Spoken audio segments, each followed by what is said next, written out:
Well, good Monday morning, everybody. Meteorologist Travis Klineski here. Just a quick disclaimer before I get to your forecast. Today is the only day I'll actually be working, as I'll be off the rest of the week. You got Peter Sherwood working for me on Tuesday, and Taylor Pinnell will be working for me Wednesday through Friday. So this is the only forecast you'll get online from me this week. That said, after the next couple of days, the weather goes back to being very quiet once again here, so there's not going to be a lot to your forecast. This is a typical time where a lot of people take off of work in the TV business, and that's going to be the case for me here this month, and then another week I'll be taking off next month here. So it's just kind of the way it is here, so I'm sorry about that, but that said, again, there's not going to be a ton of active weather outside of the next 2 days, and I'll cover that right here for you to start things off. Let's take a look at your futurecast here, and again, a couple of showers and thunderstorms out there this morning. The chance really never goes away throughout the day today, but the chance will diminish for today and then kind of refire later on this afternoon.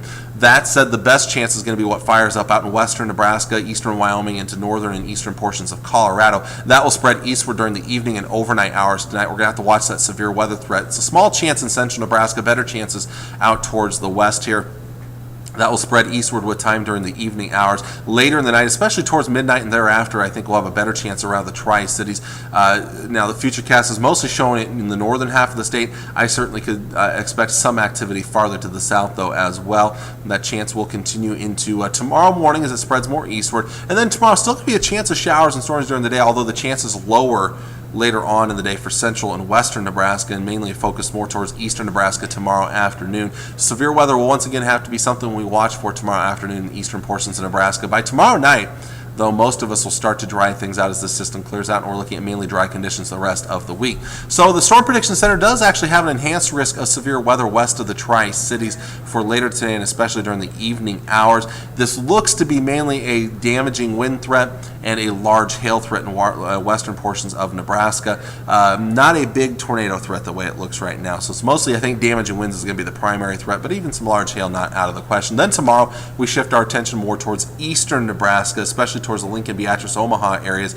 Tri-Cities, our chances aren't overly high of seeing severe weather. Once you get east of the Tri-Cities, there's that chance. But again, especially the eastern part of the state, once again, damaging winds and large hail are going to be the primary threat, but can't completely rule out an isolated tornado or two in those locations. We are a little cooler here these next couple of days. We get a little bit of a break from the 90s. We're still seeing some very warm conditions, though lots of 80s across the area. All areas a chance of thunderstorms for today. Maybe still a few places off towards the southeast reaching 90 degrees later on today. For the Tri-Cities, the next 7 days, again today, tomorrow, the chances of rain. Tomorrow night, we're done.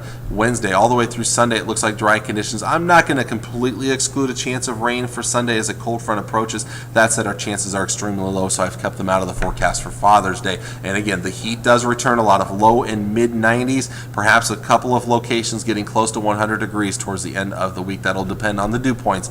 But again, not an overly pleasant weather forecast unless you're a big fan of the heat and humidity. That will be in the forecast later on this week. So again, not overly complicated once we get past Tuesday. That said, these next couple of days, there are some question marks. Watch that severe weather threat, especially out west today and tonight, and then to the east for tomorrow afternoon and evening. Outside of that, small chance of severe weather here in the Tri-Cities area the way it looks right now. So there is your forecast for today. Until next time, next Monday, I'm meteorologist Travis Klineski, and I hope you have a great week ahead.